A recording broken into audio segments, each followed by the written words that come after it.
Learning to use the toilet is a big step for young children, and learning takes practice. Let's face the facts.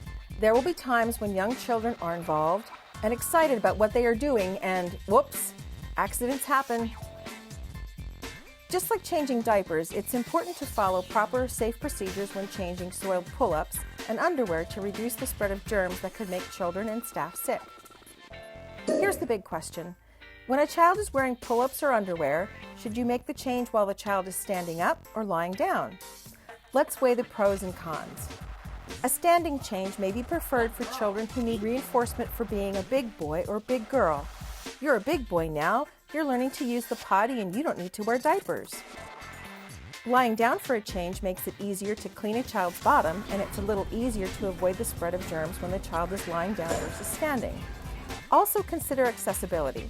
Does the changing area have steps so you can assist a child to climb up the steps and lie down? Or will you need to lift a heavy child from the floor onto a changing table? It's your choice to change while the child is standing or lying down, based on what works best for you and the child. Let's get started. Gather all your supplies and get organized before you bring the child to the changing area. If this will be a standing change, you need a surface on the floor that will be easy to clean and disinfect, such as a vinyl-covered mat, a sheet of plastic, or even a piece of seamless vinyl flooring.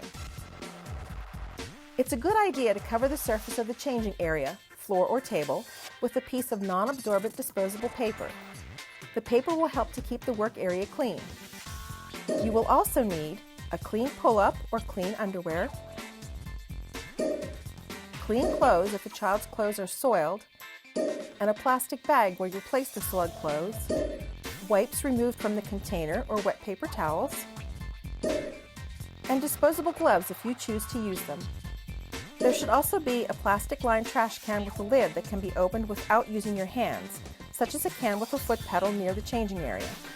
A hands-free trash can makes it easy to toss the dirty pull-up and used supplies when you're finished. Start by removing the child's shoes and socks. Remember, germs can be spread to anything touched by soiled underwear. If soiled underwear touches a child's shoes, the shoes will need to be cleaned and sanitized before the child can wear them again, or you run the risk of spreading germs as the child walks around the room. If this is a standing change, ask the child to hold up her shirt, sweater, or other clothing above the waist. Asking for the child's help gets her involved. Her hands are busy, and her upper clothing is held away from soiled clothing. An alternative is to use plastic clothespins to hold the child's upper clothing out of the way.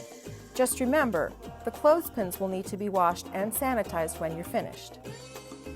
Remove the child's pants, tights, or any other clothing from the waist down. If the clothes are wet or soiled, place them in a plastic bag that will be sent home to be washed.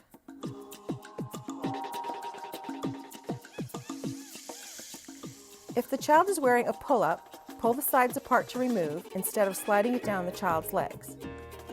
Drop the pull-up in the trash can. Soiled underwear will need to be pulled down the child's legs. Do your best to keep soiled underwear from touching the child's legs or other surfaces as you remove it. Place soiled underwear in the plastic bag with the child's wet or soiled clothing. Use wipes or wet paper towels to clean the child's genital area and bottom. Wipe from front to back one time, then toss the wipe or paper towel in the trash. If more cleaning is needed, pick up a new wipe to continue. The rule for using wipes is one swipe and done. Check to see if any soil or urine fell onto the changing surface or floor during removal of the child's pull-up or underwear, or while you were cleaning the child's skin. This is when the non-absorbent paper covering is handy. If you see some soil, simply pick up an end of the paper and fold it over to cover the soil or urine. You now have a clean work area, and you don't have to worry about the child walking or rolling in soil or urine. If you are wearing disposable gloves, now is the time to remove them. Pinch the first glove at the wrist and pull down, touching only the outside of the glove. Ball up the dirty glove in the palm of your gloved hand. Now, slide 2 fingers under the glove at the wrist. Pull the glove toward your fingers, turning the glove inside out as you're taking it off. The germs and soil are contained inside the gloves, which are ready to drop into the trash can. Use a wipe to clean your hands and give the child a clean wipe to clean his hands. Throw the wipes into the trash can when finished.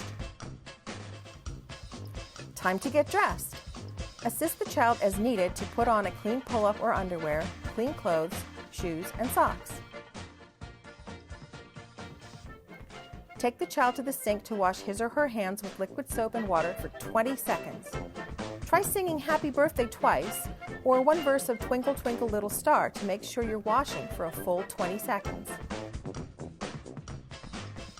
Give the child a paper towel to dry his or her hands, and use the towel to turn off the faucet. This child is clean and ready to return to play in a supervised area. Fold the paper liner and throw it in the trash. If the changing area looks clean, the next step is to disinfect. If you see stool or urine on the floor or changing surface, clean the area first with a mixture of dish detergent and water. It's handy to have a spray bottle with a mixture of dish detergent and water next to the changing area for this purpose. You'll also need a bottle of plain water or a wet paper towel to rinse after washing. Now disinfect. Spray the changing surface with the disinfecting solution and allow the required standing time for the solution to do its job. Check the label for the correct amount of standing time. A disinfecting solution made from household bleach and water needs 5 minutes of standing time. You may want to set a timer to make sure you allow the proper amount of standing time. Be sure to read the labels of commercial disinfectants carefully. Some may require rinsing with plain water after standing time. If other children aren't waiting to use the changing area, you could leave the disinfecting spray on the changing surface to air dry. Otherwise, allow for standing time and then wipe the surface dry with a clean paper towel. You're ready for the next change. It's your turn to wash your hands with liquid soap and warm water. 20 seconds for you too. Dry your hands with a clean paper towel, then use the towel to turn off the faucet. Make note of the change in the daily log, recording the contents in the pull-up or underwear, and any special notes such as loose stool or skin irritation. Put the plastic bag with the child's soiled clothing in the child's cubby to go home to be washed. Congratulations! When the next accident happens, you're ready to safely change soiled pull-ups or underwear.